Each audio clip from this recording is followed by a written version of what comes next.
Given all that's going on in our world these days, especially here in the United States and the ripple effect it's having throughout the world with much needed resources, financial and otherwise, being cut off from people, where people are losing their jobs, where their income has been taken away, where the markets are plummeting and people's life savings and investments are being taken away, where there's a general sense of like fear and foreboding and dread in the hearts of so many people, when more and more people are facing real scarcity in their lives through no fault of their own, it may seem that talking about abundance is insensitive, tactless, cruel, definitely tone deaf.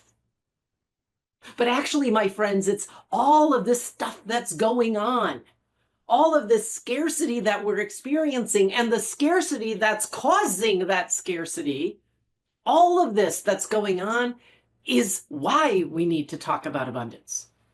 But not abundance as we've grown up thinking of it, not abundance as so many people, especially in Western worlds, think of abundance, not abundance where it's a function of having more and more and more money and possessions and achievements and accomplishments and more power and all of that sort of stuff.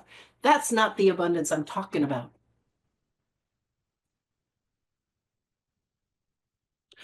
We need right now, my friends, to understand abundance in a new way.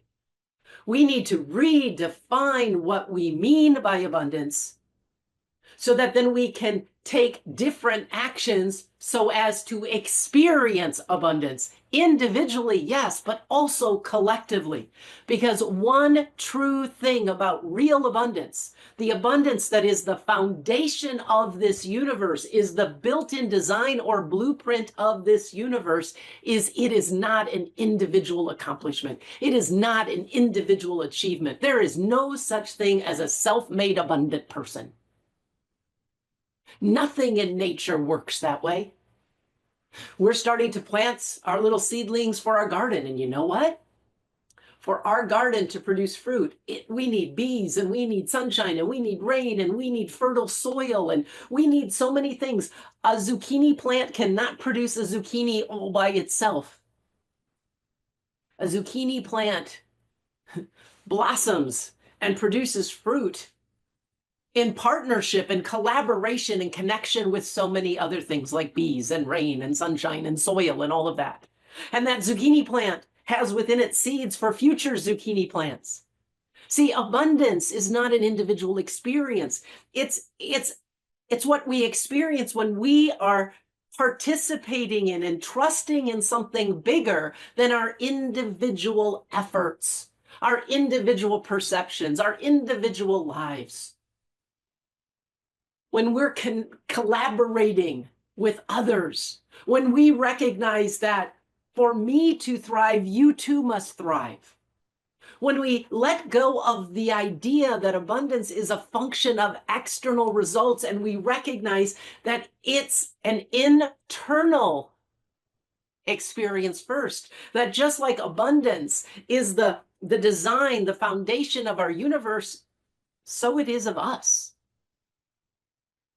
But you see, in our world where we make it about consumption and consumption and accumulation and accumulation and accumulation, what that does is it starts to create scarcity.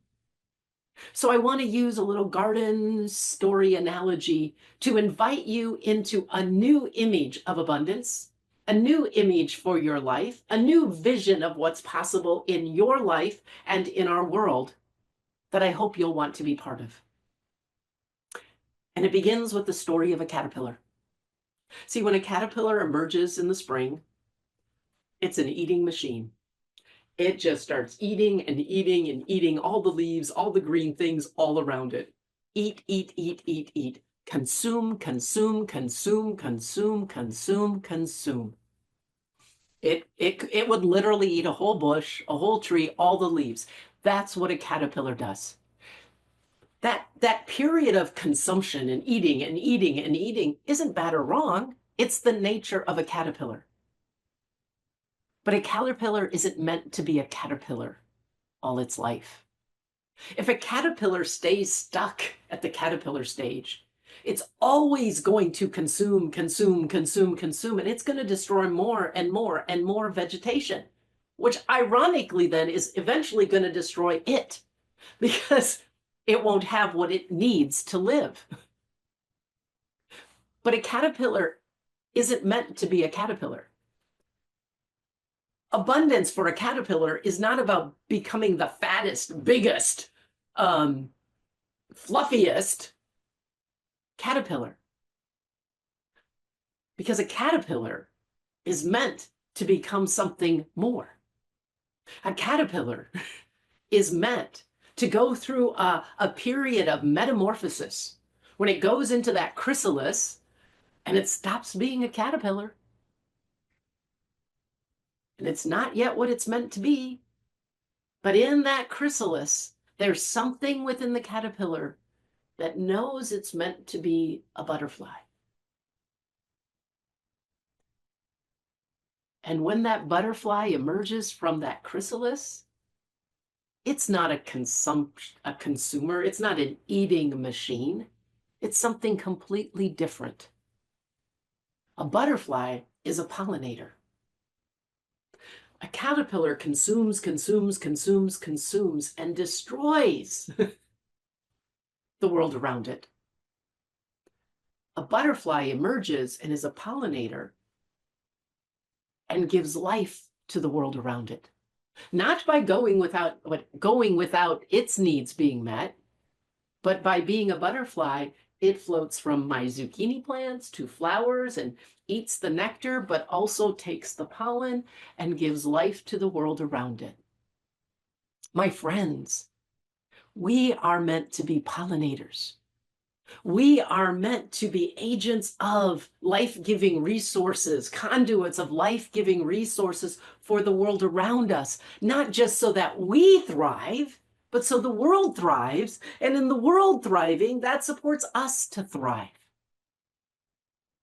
This is the conversation of abundance we must have because the old methods, the old model for abundance, consume, consume, consume, is destroying our world and it's destroying our lives. And even people who have consumed a lot are not exactly experiencing well-being, ease, fulfillment. They're burnt out. They're mentally stressed. They're overweight. They experience health challenges. They're workaholics. We live in a world where some are getting a lot and others aren't getting what they need. That's not abundance.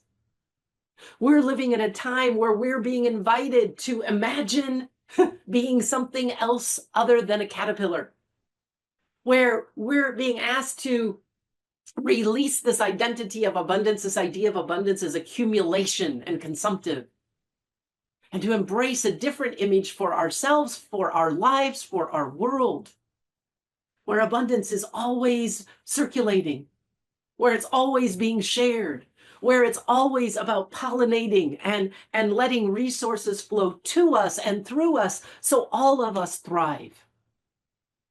It needs to happen collectively, but it cannot happen collectively if we don't say yes to participating in that collective transformation by doing our internal transformation. We need to let go of our consumer consumptive caterpillar versions of ourselves so that we can become the butterfly pollinator versions of ourselves. I've had this sign on my wall for years. It's a quote from a great book called Hope for the Flowers by Trina Paulus, and it asks this question: how does one become a butterfly?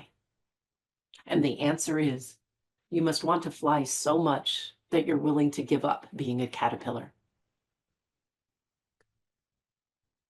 If you've been living in scarcity, it's never enough, no matter what you do, no matter how much you have, no matter how much you accumulate, no matter how much you make. If you're looking at what's going on in the world right now and you're facing real scarcity, or you're just afraid all the time, my friend, my question is, are you ready to become the butterfly that you're meant to be?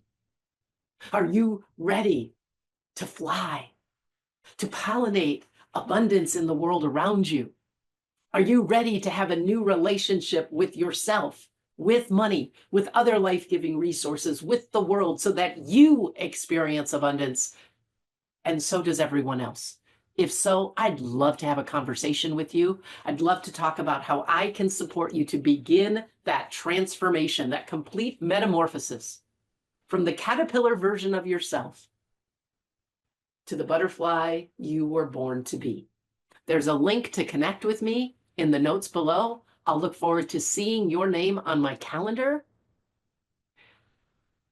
I'm eager to support you, my friend, because what's happening in our world right now is the invitation for us to redefine abundance and to imagine a different world where we all thrive.